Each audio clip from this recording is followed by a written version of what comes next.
नमस्कार दोस्तों, आपका हमारे चैनल सही दृष्टिकोण पर स्वागत है। हमारा आज का विषय है सुपात्र पर ही दैवी अनुदान बरसते हैं।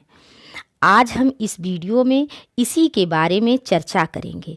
इससे पहले अगर आप हमारे चैनल पर नए हैं तो चैनल को सब्सक्राइब करें, बेल आइकन प्रेस करें जिससे आने वाली वीडियो आपको मिल सके, और वीडियो अच्छी लगे तो लाइक और शेयर करना ना भूलें।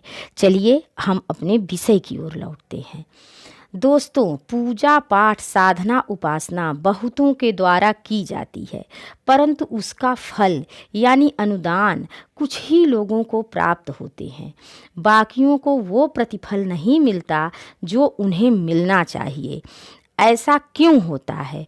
कहा जाता है उपासना या मंत्र के चमत्कारी प्रतिफल उन्हें ही प्राप्त होते हैं जिन्होंने अपने गुण कर्म स्वभाव को परमात्मा के अनुरूप ढाल लिया है। इसको हम एक कहानी के माध्यम से समझेंगे।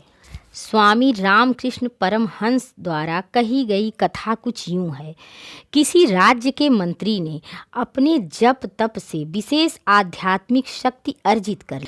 उसकी चमत्कारी विशेषताओं की सूचना जब राजा को मिली तब राजा बहुत अचंभित हुए। राजा ने मंत्री को बुलाकर रहस्य पूछा तो मंत्री ने बतलाया कि यह सब गायत्री मंत्र के साधना उपासना का चमत्कार है। गायत्री मंत्र के उपासना और साधना के द्वारा सब कुछ प्राप्त किया जाना संभव है। राजा ने भी ऐसा ही करने की इच्छा जाहिर की। राजा ने मंत्री से मंत्र और संबंधित विधि विधान पूछा और उपासना करने लगे।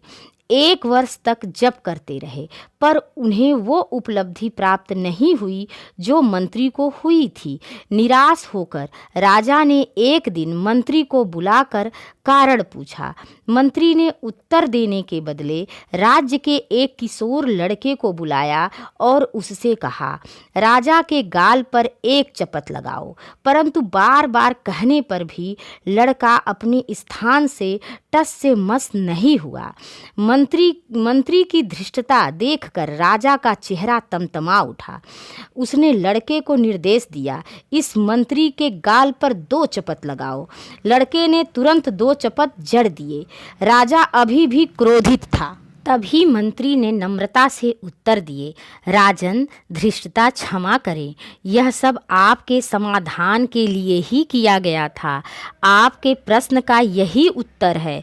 वाणी से कही गई बात अधिकारी पात्र की ही मानी जाती है, यानी जो उसका अधिकारी होता है उसी की पुकार माँ सुनती है। मंत्र जप से चमत्कार पात्रता विकसित करने पर ही मिलती है।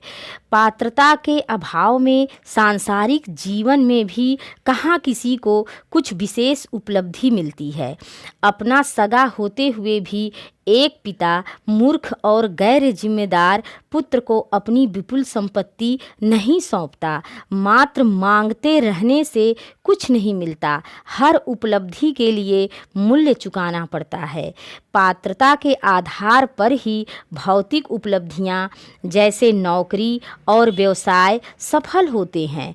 इसलिए अगर हमें अपनी उपासना का प्रतिफल चाहिए तो हमें अपने अंदर वो पात्रता भी विकसित करनी पड़ेगी। धन्यवाद।